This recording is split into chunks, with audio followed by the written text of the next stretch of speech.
Radio Unesa, informasi, edukasi, dan prestasi. Halo rekan Unesa, saya Farah, saat ini sedang bersama salah satu dosen ekonomi, dosen manajemen yang sudah luar biasa ya Bapak. Beliau adalah Bapak Hujatullah Fazlur Rahman. Selamat siang Bapak. Selamat siang. Bagaimana kabarnya di tengah pandemi seperti ini? Ya, yang jelas diet saya gagal. Karena kemarin 4 Februari itu saya sudah hampir turun 4 kilo, sekarang balik lagi. Karena harus di rumah terus ya Pak, makan terus. Sepertinya tidak cuma Bapak, tapi juga kita semua. Ya, baik Bapak, tema kali ini kita akan berbicara soal corona dan dampaknya pada sektor ekonomi. Ya. Untuk segmen pertama, yang ingin saya tanyakan adalah bagaimana dampak perekonomian dunia Pak di tengah pandemi seperti ini? Oke, ini kalau dari prediksi, saya melihat dari prediksi organisasi dunia seperti IMF, terus kemudian World Bank, itu sudah pasti ekonominya jadi delay. Ya, jadi delay itu maksudnya ya dia mesti melambat, tidak bisa sekarang pertumbuhan ekonominya bisa sampai 5% sampai 6% itu saya kira sulit sekali. Dan yang jelas di setiap negara PDB-nya atau GDP-nya, gross domestic product-nya itu pasti turun. Dan hampir prediksi dari IMF dan World Bank itu hanya 1-2%. Jadi itu sangat kecil sekali. Jadi kita tahu bahwa sekarang, dan itu akan berdampak pada itu secara mikro seperti itu. Secara makro seperti itu, mikro pun juga pasti akan berdampak. Seperti banyaknya pengangguran, terus daya beli masyarakat yang sangat turun. Nah, Kalau ini terjadi di Indonesia, dan ini memang sekarang sudah terjadi di Indonesia, maka ada antisipasi yang harus dilakukan oleh pemerintah terhadap ekonomi global saat ini. Nah, yang pertama terkait dengan anggaran yang dimiliki oleh Indonesia atau pemerintah Indonesia pasti akan fokus pada fokus pada penanganan virus ini. Contoh misalkan sekarang ada PHK, bagaimana dia terus menangani PHK itu, kemudian ada ada bantuan sosial, kemudian ada banyaklah ya seperti itu. Nah, jika ini memang tidak diantisipasi dengan baik, dan ekonomi itu pasti akan berdampak pada kemiskinan, dan kita juga pasti ingin adanya zero unemployment, jadi pengangguran yang zero, tetapi itu sulit sekali tercapai walaupun full employment. Jadi full employment itu semua bekerja itu juga pasti ada pengangguran. Tidak ada, jadi pengangguran itu hanya tidak bisa dihilangkan menurut saya, tetapi hanya bisa dikurangi dampaknya seperti itu. Dan itu pasti semua terjadi di dunia sama seperti itu. Jadi tidak ada bedanya lah, hanya cuma bagaimana cara menalangi krisis ini dengan baik. Contoh misalkan Jepang, dia menggelontorkan dana yang sangat besar dikala virus pandemi ini. Dia lebih besar dari ketika ada krisis ekonomi global tahun 2008. Kemudian Singapura banyak menghemat anggaran. Kemudian Indonesia dengan hampir meluncurkan 400 triliun untuk menangani ini. Nah, itu menurut saya hanya stimulus ekonomi yang mungkin di berbagai negara berbeda. Jadi tergantung dari karakteristik dari sebuah negara itu, dia maunya seperti apa, seperti itu. Jadi banyak hal yang harus kita pahami bahwa sekarang ekonomi harus makin delay lah, makin menurun, dan kita harus bisa mengantisipasi secara makro maupun secara mikro seperti itu. Ya, itu kan berarti seluruh dunia memang sangat berpengaruh ya Pak, akibat adanya pandemi ini. Kalau misalnya kita melihat dari sektor lain, kalau misalnya sektor pasang dan sektor surut ini seperti apa Bapak? Nah, kalau dari segi itu sebenarnya banyak sih. Ada 3 hal. Kalau saya ngajar kewirausahaan itu dari dulu pun sampai sekarang, kalau bahasa saya ada 3 hal yang tidak akan mati di dunia ini, bisnis itu. Yang pertama adalah bisnis obat yang legal maupun ilegal. Itu persepsi saya. Yang kedua, makanan. Yang ketiga, mohon maaf, seks. Ya, itu salah satu yang tidak akan mati. Tetapi kemarin saya baca ada 3 sektor yang tahan terhadap krisis. Itu pertama adalah sektor kesehatan. Kedua adalah sektor pangan. Dan yang ketiga adalah pendidikan. Nah, kita masuk ke yang surut dulu ya. Yang jelas yang surut pasti pariwisata, logam, kemudian keramik, peralatan komunikasi. Pokoknya yang padat karya itu pasti terdampaknya sangat ya, maksudnya paling terdampak itu yang seperti itu, yang apa namanya, yang padat karya, yang banyak ya seperti UKM lah. UKM kan juga penyerapan terhadap tenaga kerjanya paling tinggi lah. Sekarang dampaknya juga sangat tinggi sekali seperti itu. Tetapi kita bisa lihat yang berkontribusi terhadap perekonomian saat ini, di saat pandemi ini, yang pertama adalah manufaktur.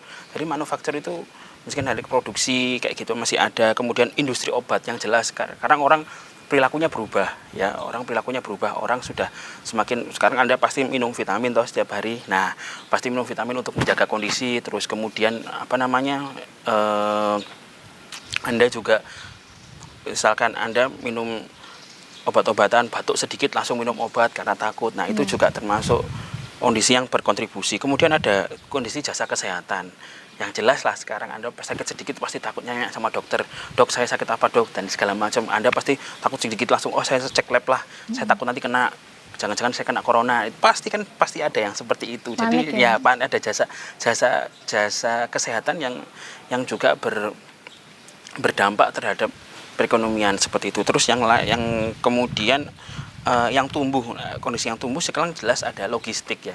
Logistik itu seperti sekarang ya, Anda jasa pengiriman paket, karena ini dampak dari orang work from home, nggak boleh keluar, adanya PSBB, orang pasti akan banyak online semua ya Pak. Online semua, dan online itu pasti butuh jasa pengiriman dan segala macam ya, seperti itu. Terus kemudian produsen alat kesehatan. Sekarang Anda lihatlah orang semua pakai dikit-dikit cek temperatur, pasti adanya yang seperti itu. Kemudian jelas tadi obat-obatan sudah saya jelaskan. Ada industri pangan. Nah, industri pangan ini kenapa? Karena ya kita pasti butuh makan. Tadi yang saya bilang bahwa industri yang tidak akan mati di dunia itu adalah makanan. Kita pasti butuh makanan. Nah, makanan ini pasti ya kita mau nggak mau, walaupun work from home kita pasti makan. Dan saya lihat sekarang ada tren lagi yang baru, adanya frozen food.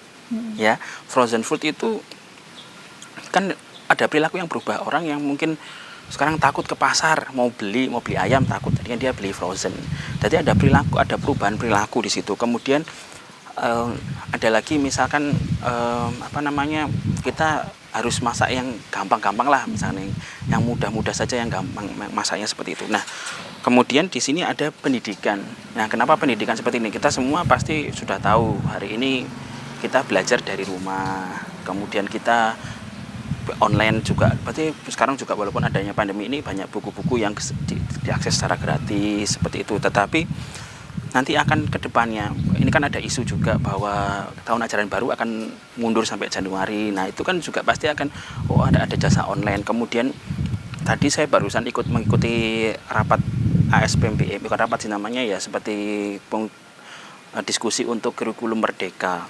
Kurikulum merdeka itu bisa, tadi di Undip menyatakan bahwa siapapun boleh masuk ke kelas kita. Misalkan Anda dari UNESA kepingin kuliah di Undip, mengambil mata kuliah satu mata kuliah itu boleh seperti itu. Jadi kan berarti kan ada terobosan pendidikan di sini, ada terobosan cara meningkatkan ya, kita ada value, kita kalau sudah nggak butuh lagi kelas misalkan kayak gitu dan segala macam, tapi kita bisa mengaksesnya.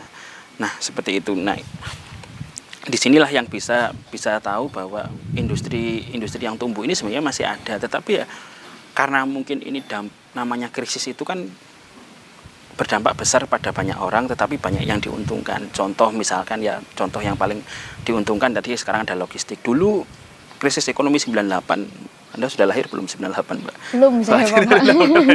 Krisis ekonomi 98 di Indonesia itu malah petani kopi yang diuntungkan. Nah, karena dia mengekspor kopi. Nah, sama dengan halnya sekarang hari ini. Nanti akan ada pertanyaan di selanjutnya, nanti tips untuk kita berinvestasi di kala investasi ini seperti ini. Iya. Nah, dan ada pernyataan, saya sangat suka sekali pernyataan ini, tahu bahwa setiap krisis itu pasti ada yang diuntungkan. Setiap krisis pasti ada yang diuntungkan. Tidak hanya sekedar satu orang, tetapi pasti lagi ada yang diuntungkan. Dulu saya kuliah di UGM. dosen-dosen saya yang kuliah, ketika dia krisis ekonomi, memang dia nggak punya dapat uang kiriman, tetapi ketika dia waktu sudah lulus dan krisis ekonomi, bagaimana dia merasakan panennya dolar dari 2.500 jadi 10.000. Dia bawa uang dolar banyak, lah kan langsung bisa beli rumah. Dia cerita seperti itu.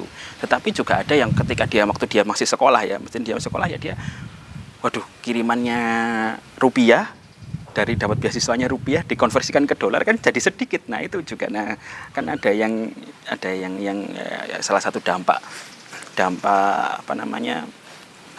baiknya dan buruknya terkait krisis seperti itu. Nah kemudian kita lihat tadi, saya lihat mungkin alkes ya, alat kesehatan itu juga tidak hanya sekedar tadi temperatur, tetapi kan juga misalkan kita pengen lihat cara safety, sekarang kita pakai masker, sebenarnya kita butuh APD dan segala macam. Saya kira itu juga lumayan untuk ya meningkatkan penjualannya. Terus sekarang kemarin kita ya pasti hukum ekonomi lah, semakin di permintaan, terus kemudian semakin tinggi harganya, pasti seperti itu. Tapi kan karena sekarang produksi dan distribusinya sudah bagus, produksinya kan masker sudah bagus, juga orang juga sudah banyak pakai masker kain, akhirnya sekarang pun harganya sudah kembali normal lagi seperti itu. Ya. Bapak, kalau misalnya kita melihat pengusaha, apa yang akan Bapak maksudnya pengusaha di tengah pandemi seperti ini? Oke, kalau yang pertama itu kita harus tahu dari cash flow-nya ya. Cash flow itu ibarat itu aliran darah dalam perusahaan. Kalau misalnya kita itu memantau aliran darah kita, cash flow perusahaan itu sejauh mana. Saya pun punya usaha sekarang, saya juga pasti tahu. Saya paling penting itu jangan sampai mem-PHK karyawan saya. Tetapi yang paling penting adalah bagaimana kita meningkatkan, mempertahankan cash flow-nya itu dengan baik. Yang penting mereka digaji, keuntungan saya sedikit, ataupun yang penting kita BEP lah misalnya gitu, itu sudah cukup baik menurut saya. Jadi jangan sampai kolaps itu. Yang penting saya bisa gaji karyawan saya, karena kalau saya takut kalau di PHK dia punya keluarga, dan segala macam, itu dampaknya luar biasa. Makanya saya berusaha untuk tidak mem-PHK lah, agar ya menjaga cash flow-nya tetap baik. Itu yang pertama. Yang kedua, ada namanya exit strategy. Nah, exit strategy itu ketika sudah dalam kondisi yang sangat urgent, sangat dalam kondisi yang seperti ini, kita harus melakukan apa? Nah, exit strateginya itu yang harus kan kita jual, atau usaha kita jual, kita kasih sama orang, atau kita tadi memperbaiki cash flow kita, atau kita konsultasi sama orang yang lebih baik. Kenapa sih kayak gini, atau minta bantuan, atau yang terakhir ya kita mau nggak mau kan kita harus ada pinjaman lagi sebelum meningkatkan growth ya. Terus yang paling penting adalah ya growth, kita harus berhemat. Tidak bisa kita sekarang harus mengencangkan ikat pinggang. Kita nggak bisa dulu leha-leha kayak dulu, sekarang jajan seenaknya, terus kita mau kayak gini. Itu juga berlaku dalam perusahaan kalau misalkan tidak penting, itu juga tidak dianggarkan. Iya, pasti dianggarkan. Misalkan sekarang dengan kondisi sekarang masih mau jalan-jalan kan juga nggak bisa. Toh juga kayak sekarang kalau teman saya pengusaha transportasi itu kan, ini kan Ramadan, Lebaran itu kan pasti yang ditunggu, pasti panen lah, pasti. Sekarang dia ya paceklik lah, dia bilang, apalagi yang karena dia punya bis pariwisata, krunya banyak ini, karena pariwisata nggak jalan ya dia nggak jalan, hanya jalan reguler. Terus saya tanya, apa strategimu dalam menghadapi ini? Gitu kan, saya tanya, dia tetap nggak diberikan gaji tapi diberikan sembako. Itu kan juga salah satu exit strateginya, untuk dia juga menghemat, tapi berbagi. Nah, makanya kayak kemarin karena pemerintah itu juga dananya terbatas ya, makanya kita juga ada bantuan dari kita sendiri untuk itu. Walaupun kita juga kan hemat itu bukan berarti pelit ya. Nah, itu hemat itu bukan berarti pelit. Jadi ya kita harus tetap, kalau sedekah berbagi itu harus dijalankan.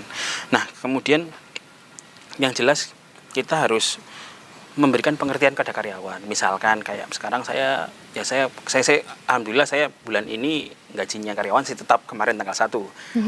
Baru gajian ya? Baru gajian lah, tapi kan bukan baru menggaji, bukan bekerja.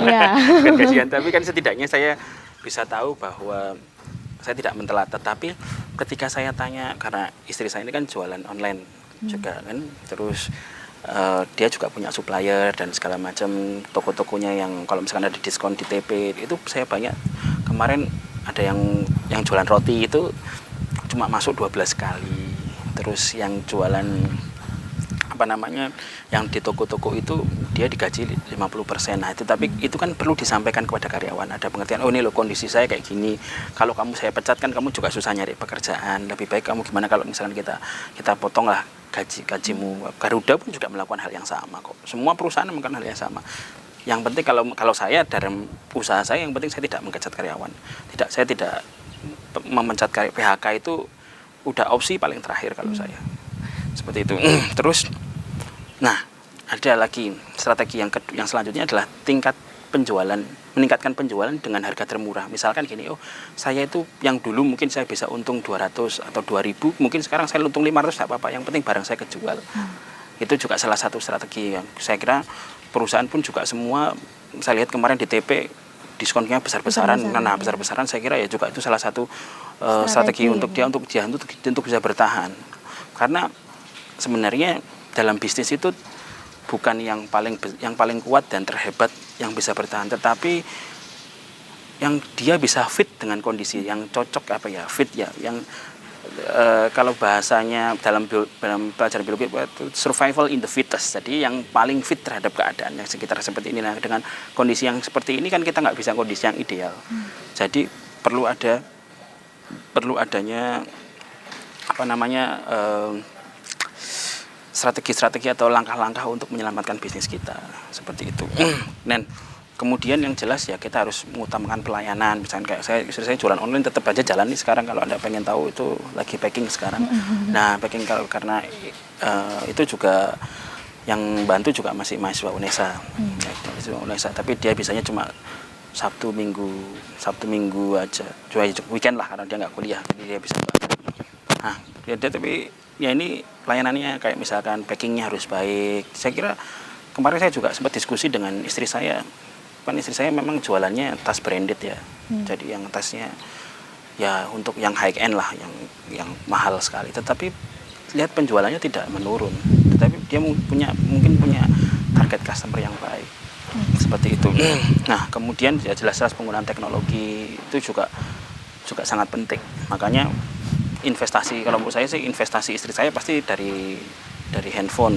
Handphonenya kameranya harus bagus, terus cara dia mengangle, cara dia mengambil gambar, terus interpensiumannya juga lumayan bagus. Kemarin walaupun istri saya juga jualan tas yang mahal, tapi juga dia bantu jualan daster kayak gitu untuk UKM-nya juga tetap jalan. Ini juga lumayan kemarin hampir sekitar di atas 30 lah dalam 1 bulan ini untuk beli dari UKM. Terus kemarin juga sempat jualan masker juga seperti itu. Nah, itu yang menurut saya ada saling membantu antara pengusaha itu juga penting seperti itu. Ya, itu dari sisi pengusaha ya Pak. Setelah ini kita akan membahas bagaimana keadaan ekonomi di tengah pandemi ini di negara Indonesia sendiri.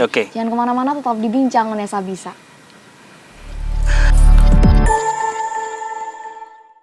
Radio UNESA, informasi, edukasi, dan prestasi masih di Bincang UNESA Bisa bersama Bapak Hujatullah Fazlur Rahman. Ini Bapak panggilannya siapa Bapak? Oh, saya panggilannya Acong. Waduh, Bapak Acong. Ya, panggilan dari kecil sebenarnya sih. Waktu saya masuk di UNESA itu sebenarnya nggak ada yang tahu nama saya Acong. Tetapi ternyata ada teman saya satu yang tahu, akhirnya ya sudahlah. Saya ya sudah jejaknya sudah terekam, jadi akhirnya ya sudah panggilannya Acong. Dan mahasiswa pun juga paling semua manggilnya Acong seperti itu. Iya. Gak apa-apa Bapak, ini unik gitu. Semakin diingat. Bapak, kali ini kita akan membahas seputar dampak pandemi ini di Indonesia sendiri. Seperti yang kita tahu kan, pertama kali pandemi ini ada di Cina. Cina merupakan investor terbesar di Indonesia juga setelah Singapura ya Bapak. Betul. Gimana kondisi perekonomian Indonesia saat ini? Ya, yang jelas ini saya bahas secara makro dulu ya. Kemarin saya ngikuti diskusi dengan Pak Anggito Abimanyu. Pak Anggito Abimanyu itu dulu dosen saya. Dulu saya juga asistennya beliau. Waktu saya jadi asistennya beliau itu, beliau menjabat sebagai Kepala Kebijakan Fiskal di Kementerian Keuangan. Beliau dengan Bu Sri Mulyani waktu itu. Dan beliau memprediksi pertumbuhan ekonomi di Indonesia itu baseline yang paling mestinya kondisi yang sangat paling bawah itu hanya baseline itu di atas itu 5%. Itu sudah paling bagus pertumbuhan ekonominya. Kemudian dari segi moderat itu hanya 2,2. 2,2 itu berarti hampir sama dengan prediksinya World Bank dan IMF. Nah, di kondisi yang paling berat, di posisi paling bawah itu Indonesia diprediksi oleh beliau itu malah minus 0, berapa ini 0,4%. Itu dari segi pertumbuhan. Kemudian kita masuk di nilai tukar dengan dolar. Nah, paling kuat Indonesia rupiah itu diprediksi hanya sampai 14.000 per $1. Nah, itu paling kuat dan paling lemahnya di kisaran 20. Jadi dia paling lemah sekali nanti bisa sampai 20. Tapi kan ngeri juga ya.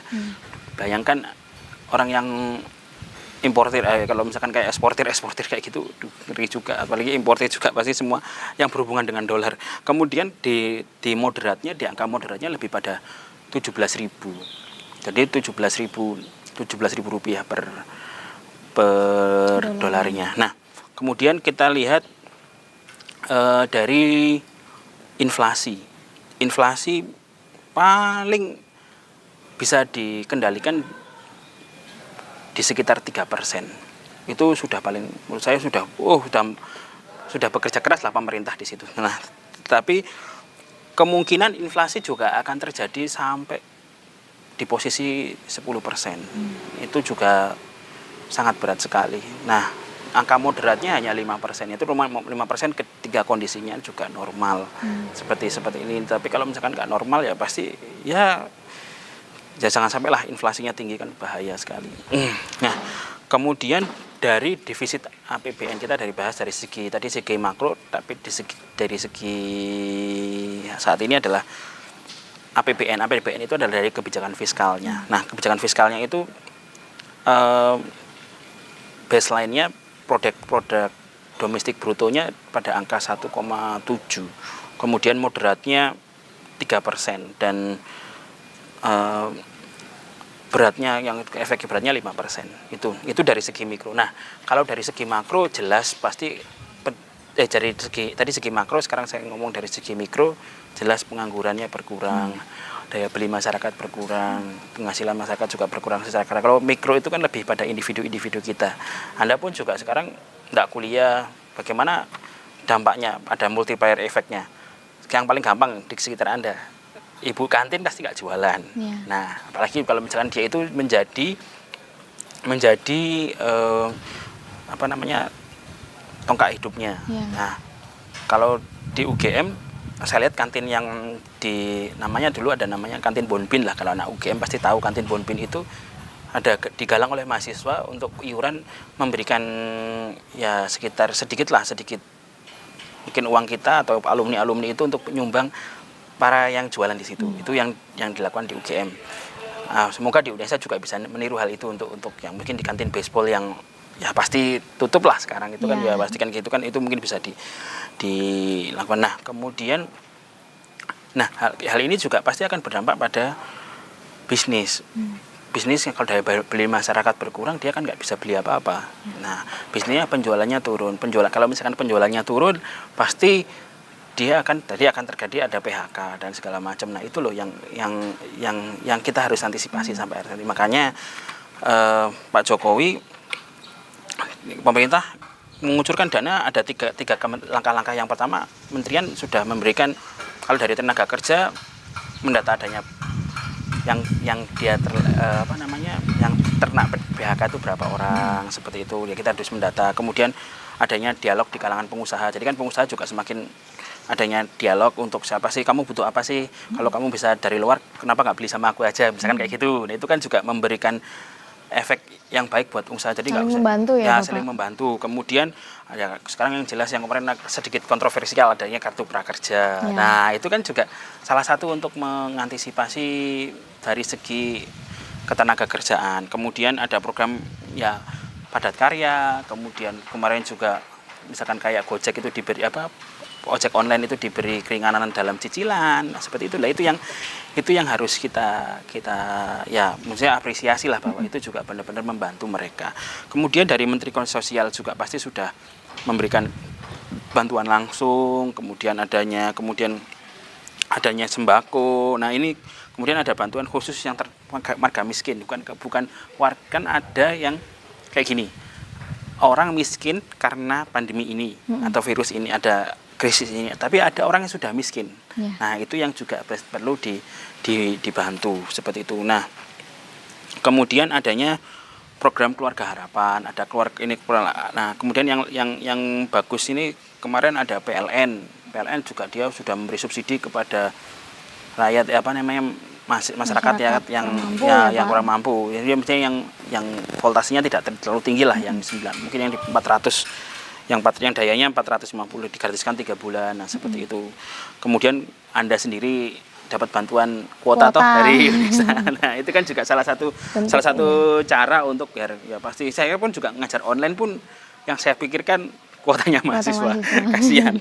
Nah, seperti itu. Nah, ini dari segi langkah-langkah pemerintah dalam mengatasi ini. Sebenarnya langkahnya juga sudah bagus gitu loh menurut saya. Tinggal nanti kadang-kadang kan kebijakan itu belum tentu bisa diimplementasikan dengan baik. Nah, itu yang harus kita kawal, bagaimana agar mahasiswa atau pelaku usaha, kemudian para pekerja itu juga terselamatkan dari pandemi ini.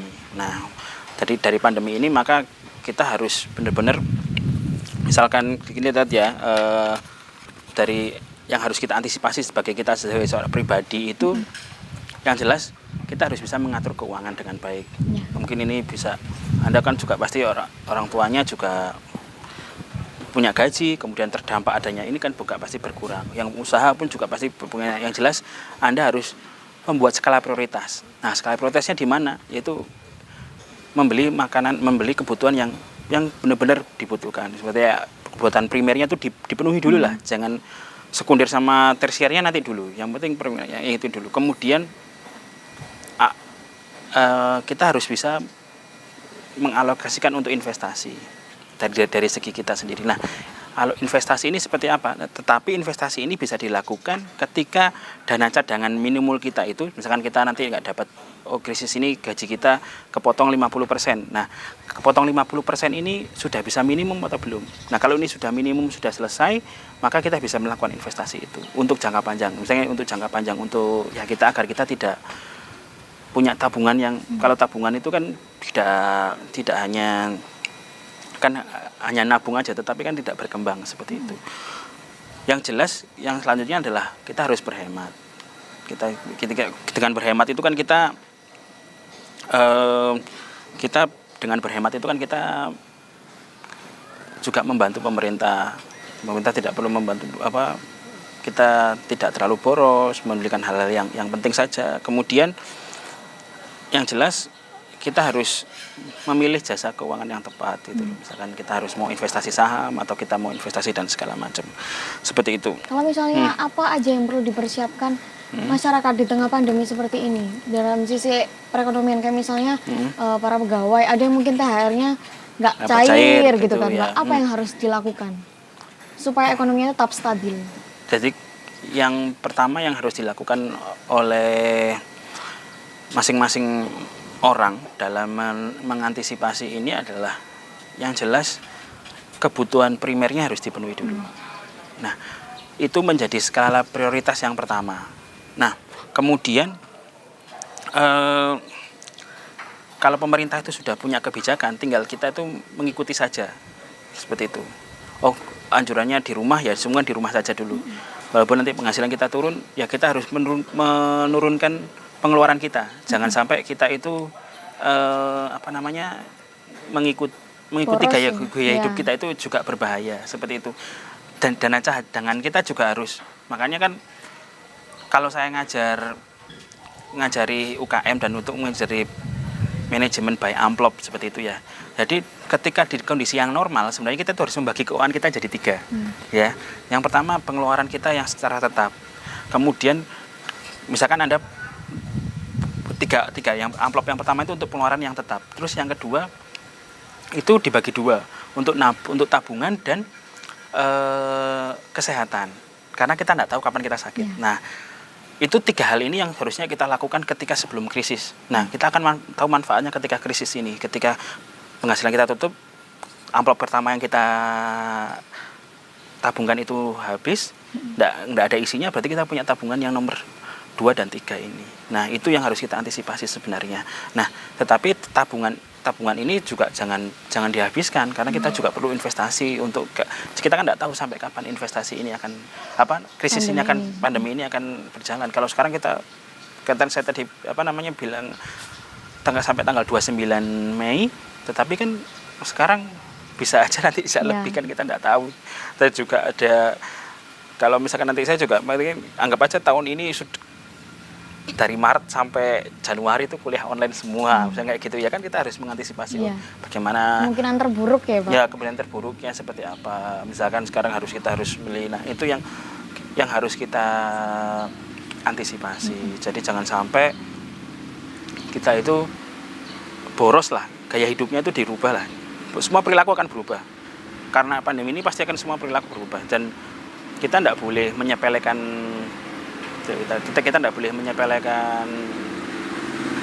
krisis ini, tapi kita harus tetap waspada bagaimana kebaikan kita dan untuk kenaikan selanjutnya seperti itu. Kalau dari segi makro tadi sudah saya sebutkan di awal bahwa pemerintah punya kebijakan-kebijakan yang sangat baik, sebenarnya tinggal implementasinya kepada masyarakat, karena itu tidak mudah mengimplementasikan. Nah, kalau dari segi mikro, dari kita sendiri, Anda sendiri pasti harus menjaga keuangan kita. Apalagi kalau misalkan masih mahasiswa, mungkin ya masih menggantungkan ada beasiswa BI itu. Anda tahu beasiswa BI untuk beasiswa Bapak Ibu. Nah, itu kan masih ada. Tetapi kalau misalkan kayak yang sudah berkeluarga, itu kan kita misalnya harus menghemat. Oh, nggak boleh banyak. Misalkan yang biasanya weekend jalan-jalan, makan di luar, kita jalan-jalan ke mall, ya kita kurangilah itulah. Sekarang nggak dapat sangu malah Pak. Ya kan. Nah, terus harus sekarang juga kita yang jelas kan ada untuk menghemat pengeluaran, pendapatan, adanya pengeluaran, terus ada untung atau rugi kayak gitu kan. Ya, yang jelas kita harus mengurangi pengeluaran kita. Itu yang paling karena pendapatan kita sudah stagnan, maka kita harus mengurangi pengeluaran kita. Jangan sampai kos kita tuh tinggi sekali. Kos yang kita keluarkan secara pribadi itu tinggi sekali. Akhirnya kita harus ngutang dan segala macam, itu yang tidak dianjurkan. Nah, seperti itu. Nah, makanya kita harus tahu karena pemerintah itu sudah berusaha sekuat tenaga untuk menjaga stabilitas ekonomi dengan baik. Nah, kita harus dari segi individu kita itu juga harus berhemat juga. Maksudnya kita juga harus mengantisipasi ketika nanti misalkan ada kebijakan, misalkan kayak saya nih PNS, nanti ternyata PNS kemarin Pak Ganjar minta PNS dipotong gajinya 50% untuk pandemi dan segala macam. Nah, itu kan juga harus saya antisipasi, misalkan saya harus menguras tabungan saya, terus nanti saya harus bagaimana dan segala macam, saya menggunakan pos yang mana untuk melahirkan. Yang penting yang jelas kita harus ngecangkan ingat pinggang, tidak ada rumusan lagi, tidak ada rumusan. Ketika pendapatannya tetap, maka total cost-nya ini harus dikurangi agar kita tetap berprofit seperti itu. Nah, ini juga pasti akan berlaku ketika nanti kita seorang pengusaha itu harus bagaimana untuk mengantisipasi itu, kan juga harus masih tetap ada lah seorang pengusaha yang tadi yang sudah saya sebutkan di awal, harus berhemat. Ya, tidak ada kata-kata selain berhemat kalau menurut saya. Mengalokasikan waktu untuk investasi yang kita bisa investasi ketika kita juga sudah save. Jangan sampai kita investasi terus kita jadi bunuh diri, itu kan jadi bahaya. Seperti itu. Baik, Bapak tadi sudah sempat menyinggung soal investasi dan juga masalah konsumtif karena work from home. Nanti kita akan bahas lagi setelah ini, jangan kemana-mana, tetap di Bincang Unesa Bisa. Radio Unesa, informasi, edukasi, dan prestasi masih di Bincang Unesa Bisa bersama Bapak Acong ya Bapak. Ya, Bapak, kali ini kita akan membahas seputar investasi dan kaitannya dengan konsumtif. Bagaimana seharusnya kita bisa berinvestasi pada masa pandemi seperti ini Bapak? Ya, oke. Yang jelas yang pertama kita harus menyiapkan dana cadangan. Dana cadangan itu dari tabungan tadi yang saya sebutkan, bahwa yang pertama itu di amplop yang pertama manajemen by amplop. Sebenarnya ini saya tahu ini adalah dari financial analysis, namanya siapa namanya, Faisal Akbar kalau tidak salah, Haidil Akbar kalau saya tuh suka memperhatikan dia dia sebagai financial planner. Nah, dari dana cadangan ini kita gunakan untuk kita bisa memenuhi kebutuhan primernya dulu. Jadi kebutuhan primer itu sudah dipenuhi, nanti baru kita bicara yang lain. Nah, setelah ini kita lakukan, karena krisis ini pasti IHSG turun. IHSG jelek, karena IHSG jelek nanti ada saham-saham pada turun, semua saham. Nah, ini saatnya kita untuk bermain saham. Karena sekarang ada kampanye dari BII, Bursa Efek Indonesia, itu kita saat hari ini adalah saat yang tepat untuk menabung saham. Karena harga saham itu turun sekali. Anda bisa mulai dari harga 100.000 aja. Anda bisa investasi dalam 100.000 itu sudah cukup kalau menurut saya. Cari saham-saham yang murah segitu, itu boleh sekali, yang harganya tidak besar. Nah, tetapi di sisi lain juga kita harus memperhatikan apakah dana cadangan kita itu siap untuk dibuat investasi. Itu yang paling penting. Nah, kemudian ketika main saham, kita ada istilahnya main saham yang blue chip lah, misalkan gitu. Yang blue chip itu yang benar-benar kita bisa beli gitu, yang bisa, karena dia turun, karena nanti ketika rebound itu juga bagus pasti harganya, kita juga keuntungan kita juga lumayan baik gitu. Nah, kemudian saran yang kedua yang selanjutnya menurut saya, yang ketiga ini adalah ini, investasi, fokus pada investasi jangka menengah dan jangka panjang. Ya, kita bisa beli reksadana, kita bisa obligasi, karena kan kayak Indonesia ini defisit. Terus kemudian pemerintah meluncurkan listing obligasi, tapi tidak di Indonesia, di US, seperti itu. Nah, itu yang membuat kita harus kita bermain obligasi, karena dana cadangan kita sudah banyak, kita sudah siap, kita coba bermain yang lebih pada jangka menengah dan jangka panjang. Kita bisa beli reksadana, kita bisa beli obligasi, bisa obligasi pemerintah, bisa obligasi perusahaan yang mungkin bunganya akan kita nikmati dalam kurun 5-10 sampai 10 tahun ke depan. Bisa mungkin kalau Anda mungkin buat persiapan untuk nikah dan anak Anda nanti seperti itu ya, Mbak ya. Ya, kan kemudian cari yang profil resikonya itu moderat gitu loh. Jadi jangan cari, kan ada istilah dalam menurut Markowitz itu high risk high return sebenarnya. Semakin tinggi resiko, semakin tinggi return yang kita dapatkan. Tapi sebenarnya itu tidak fit, tidak cocok dalam berinvestasi. Yang benar itu high risk high expected return. Jadi semakin tinggi resiko, maka kita berharap akan mendapatkan return yang lebih. Contoh yang paling gampang, Anda belajar, Anda besok ujian, Anda ngambil resiko nih, Anda nggak tidur, belajar sampai pagi. Dengan Anda belajar sampai pagi, menjamin nggak Anda dapat nilai A? Kan tidak menjamin kan. Jadi kan dengan Anda mengambil resiko yang tinggi, maka Anda berharap akan mendapatkan nilai yang lebih. Siapa tahu ketika Anda belajar sampai subuh ternyata Anda ketiduran, ujian jam 8 terlambat. Nah, itu kan kita tidak bisa mengendalikan itu. Maka dengan resiko yang kita dapatkan tinggi, tetapi kita juga bisa berharap mendapatkan return yang kita harapkan, return yang sesuai dengan harapan kita, seperti itu.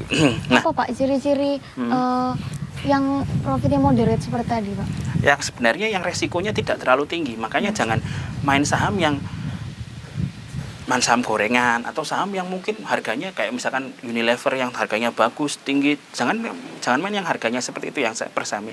Main yang harganya di bawah 1.000 lah, atau yang harganya satu lembarnya 500 seperti itu. Nah, itu mungkin lebih moderat, misalnya lebih resikonya lebih aman, tidak terlalu resikonya tidak terlalu tinggi, maka juga Anda mendapatkan profitnya juga tidak terlalu tinggi. Nah, itu yang harus Anda pahami, misalnya gitu, seperti itu.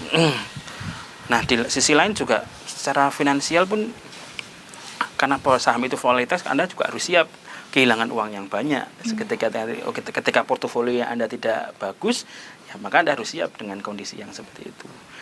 Ya, jadi kita siapkan lah. Dan namanya juga kita gambling kan itu namanya, kan kita tidak tahu apa yang terjadi nanti. Tetapi kan namanya usaha, namanya kita berwirausaha pun juga sama. Harus berani ambil resiko ya Bapak. Ambil resiko seperti itu tidak bisa kita hanya sekedar ngambil resiko terus kan kita bunuh diri, kan resiko kan bisa diukur. Nah itu bedanya orang yang nekat dengan orang yang cerdas kan di situ. Jadi ada ukuran ketika kita mau melangkah itu, jangan sampai kita bunuh diri, seperti itu. Kalau tadi seputar investasi, sekarang yang ingin saya tanyakan, di masa pandemi ini semua orang work from home, banyak sekali orang yang harus membeli segala kebutuhannya itu melalui online, Bapak. Bagaimana cara menentukan skala prioritas? Terkadang kan barang tuh banyak sekali di online ya, Pak. Bagaimana kita bisa menentukan harga terbaik dan menentukan skala prioritas agar kondisi keuangan itu juga tetap stabil, Bapak? Oke, yang jelas kan kita pasti saya sebagai orang dulu S1 saya marketing, memang S2 saya baru saya entrepreneurship. Kita kan ada gimmick-gimmick dalam free ongkir, terus ada yang dan cashback 50% dan segala macam. Nah, itu memang berseberangan dengan hati nurani kita lah. Kita kan kalau sudah orang marketing itu kan gimana caranya barang itu pasti terjual. Barang itu terjual, apalagi tadi dari strategi yang saya jelaskan di atas, kita menjual di harga yang termurah asal kita tidak rugi lah, seperti itu. Nah kita kembali kan dari segi bisnis, terus kita berakhir dari segi customer, kita sebagai customer. Nah dari segi customer itu yang jelas Anda harus tahu ini tuh kebutuhan kita itu bisa terpenuhi atau tidak sih, kayak gitu. Jangan sampai ketika belanja online banyak, ternyata itu malah membuat kita kehabisan dana cadangan kita. Jangan sampai itu terjadi. Jadi yang perlu kita tambahkan adalah dana cadangan ini ada untuk kebutuhan yang sangat mendesak. Kecuali kita misalnya, Anda sekarang kan nggak mungkin kita beli handphone, nggak mungkin kita beli mobil, nggak mungkin kita beli casing. Mungkin kalau casing sekarang mungkin nggak mungkin lah, kan kita lebih memprioritaskan untuk membeli kuota internet, aksesoris kan juga kita nggak begitu butuh kan, kayak gitu. Nah itulah yang harus kita pahami. Kita harus tahu skala prioritasnya kita setahu mana. Kebutuhan ini misalkan Anda pengen beli, saya pengen beli masker nih, misalkan beli masker memang kebutuhan, tetapi apakah masker kita yang sekarang itu bisa dipakai nggak sih? Nah itu loh yang harus kita bisa antisipasi di situ. Jangan sampai ketika penjualan kita kita beli, semakin behaviornya kita itu beli online, kita behavior kita shifting ya, kita berubah. Tapi jangan jangan sampai kita konsumtif seperti itu. Apalagi kondisi krisis seperti ini, saya kira diskon memang makin besar, tapi ya kita harus bisa menahan diri lah. Makanya kan sebenarnya makna investasi itu sama dengan hari ini kita puasa. Investasi itulah adalah kita ingin menikmati sesuatu, mengkonsumsi yang kita tunda, konsumsi kita tunda, konsumsi yang hari ini dikonsumsi untuk di masa depan. Sama dengan kita puasa, kita menahan sarapan kita, makan siang kita ditunda untuk sampai maghrib. Nah seperti itu, sama saja seperti yang itu. Akhirnya kita nanti bisa merasakan enaknya, puasnya gitu ya, Pak. Jadi menunda konsumsi hari ini untuk dinikmati di masa depan, itu investasi.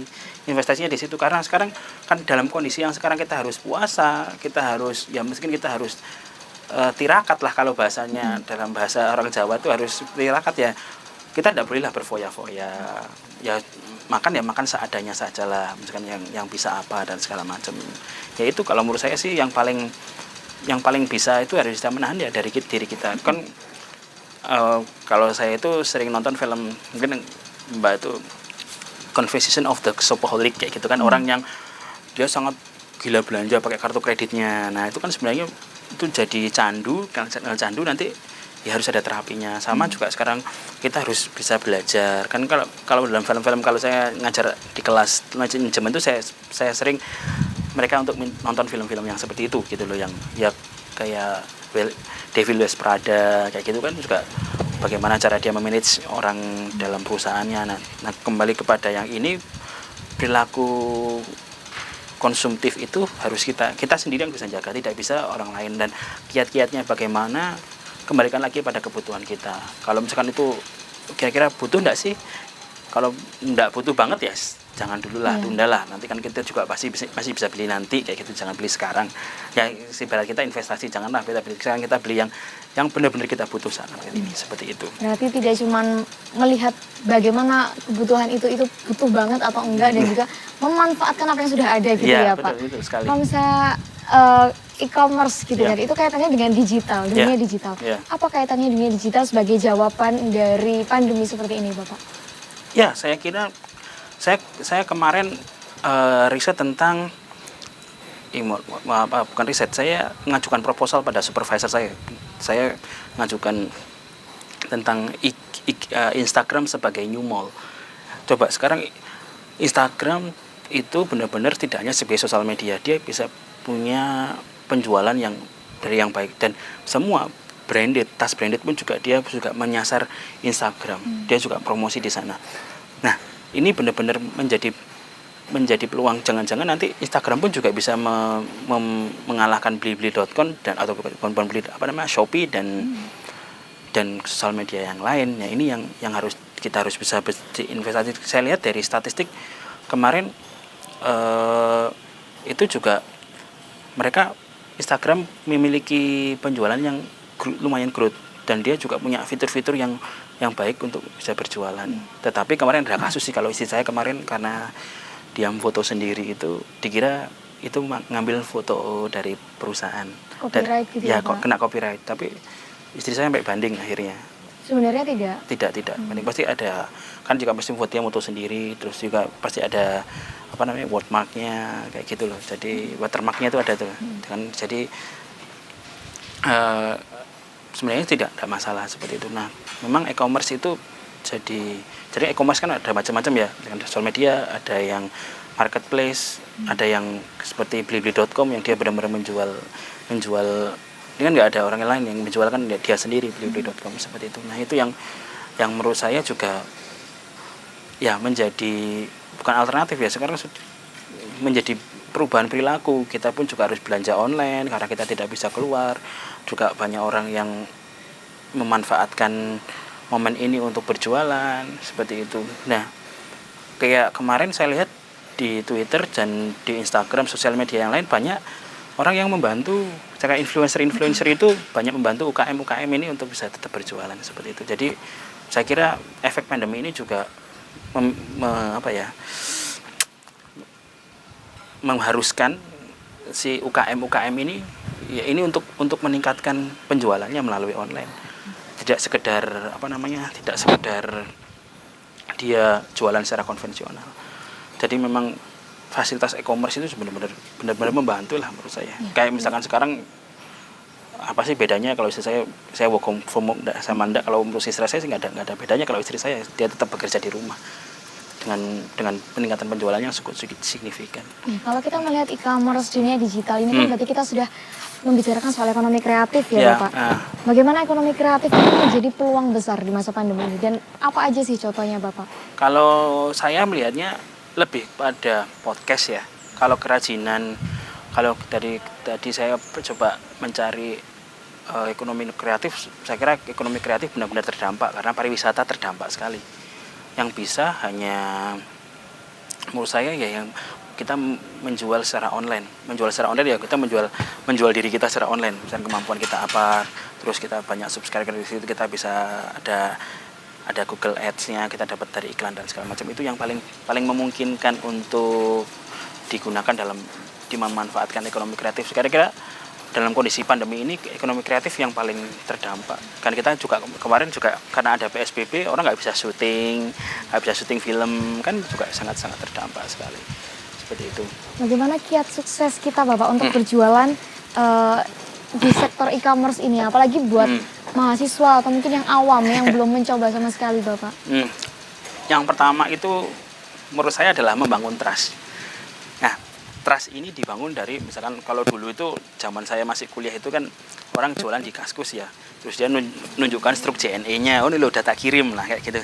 Tetapi itu tidak cukup untuk hari ini, tetapi trust-nya mungkin Anda harus update, kemudian mungkin Anda memberi tips-tips juga, tidak hanya sekedar berjualan, oh ini loh cara memilih, misalkan kayak istri saya jualan tas.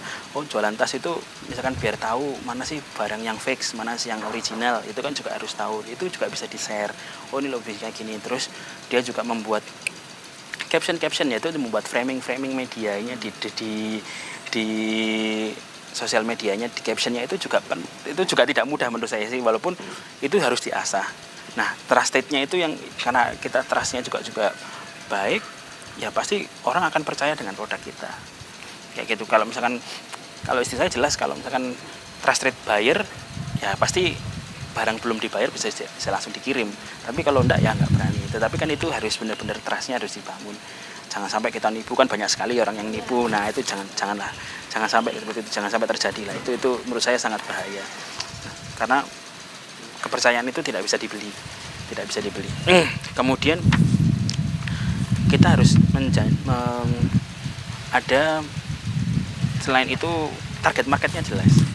Kalau misalkan target marketnya misalkan untuk kelas menengah ke atas, jadi Anda harus ngikutin, jadiin teman, nambahkan followers. Nah, tetapi kalau saya belajar dari account management yang jadi kayak belajar jadi adminnya, itu tidak boleh kita membeli followers. Jadi percuma kalau misalkan di IG followersnya banyak, engagementnya sedikit, nah itu nggak akan berdampak pada penjualannya seperti itu. Jadi nggak bisa. Jadi tidak disarankan untuk membeli followers. Bukan berarti follower kita semakin banyak terus penjualan kita akan naik. Nah, itu tidak bisa seperti itu. Makanya target marketnya harus jelas, followernya Anda siapa, kemudian nanti Anda harus update, mungkin diupdate setiap hari. Kemudian kalau saya belajar dari istri saya ini, walaupun saya ngajar kewirausahaan, ternyata istri saya yang menjalankan online. Kalau saya kan bisnis saya masih konvensional karena saya hanya retail dan ada klinik, kan sangat konvensional sekali. Tetapi saya lihat itu istri saya sekarang dia bisa cara mutu produknya bagaimana. Itu juga kemarin saya dapat dana dari Dikti untuk melatih UKM untuk listing itu dia launch di internet seperti itu, di e-commerce seperti itu. Jadi ininya berapa, terus dari segi pencahayaan kalau misalkan sekarang sore kayak gini ya jam segini nanti foto. Kalau sudah jadi jam 4 ya jangan foto, nanti foto ya mulai jam 8 pagi yang cerah. Nah, kayak misalkan sekarang di sini mungkin fotonya di depan ada taman, yang ya tergantung dari moodnya dia itu pengennya di mana, tergantung misalkan model tasnya seperti apa ya gitu. Kalau misalkan nanti mau lihat tasnya sih boleh ke atas koleksinya. Nah, kemudian kita harus tahu variabel yang pertama, kita harus tahu 4P-nya. Produk kita itu apa sih, harganya berapa, terus bagaimana cara misalkan distribusinya itu seperti apa. Kalau misalkan distribusinya dari misalkan Anda pakai ongkirnya apa, bebas ongkir atau tidak. Kalau misalkan penjualannya banyak mungkin dibebaskan ongkir seperti itu. Kemudian place-nya harus jelas. Misalkan bangun trust-nya itu ada gitu loh. Oh, kita tuh jualan itu ada kantornya sih, misalnya gitu loh. Jadi nggak sekedar kita tuh jualan nggak ada kantornya. Minimal Anda kan jualan misalkan mahasiswa di kos, itu kan ada kosnya. Jadi kalau orang itu nyari kosnya ini di mana sih, saya pengen tahu barangnya tuh seperti apa. Nah, itu kan walaupun saya juga sering melakukan transaksi tanpa harus datang kayak gitu, itu juga anak-anak trust gitu. Kayak kemarin saya pernah ada teman saya butuh, karena anaknya lahir butuh souvenir gitu. Ada mahasiswa saya yang jualan souvenir, bukan souvenir ya, dia beli tumbler kayak gitu, dan dia juga bisa di custom. Itu langsung saya hubungkan sama mahasiswa saya, langsung transaksi selesai. Nah, kayak gitu itu kan trustnya kan dari saya. Yeah. Nah, karena saya sudah trust, saya bisa merekomendasikan. Maka kalau misalkan sudah ada trust, maka orang itu akan memiliki komitmen dalam bertransaksi lah. Customer itu akan punya komitmen kepada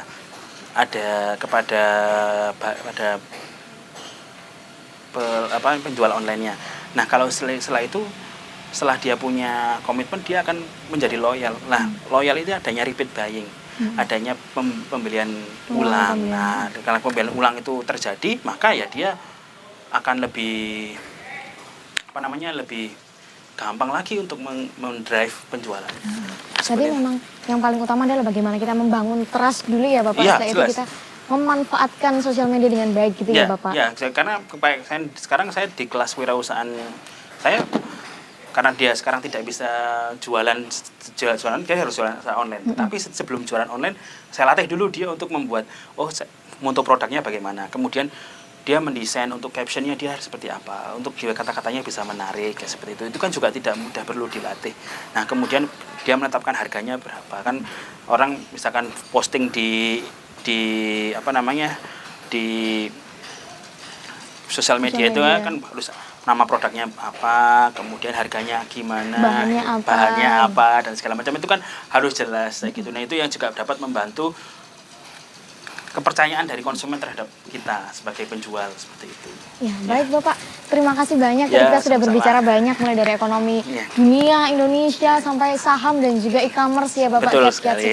Terima kasih Bapak. Semoga bermanfaat bagi rekan UNESA. Sekaligus ini menjadi akhir dari perbincangan Bincang UNESA pada siang hari ini. Sampai jumpa di Bincang UNESA Bisa selanjutnya.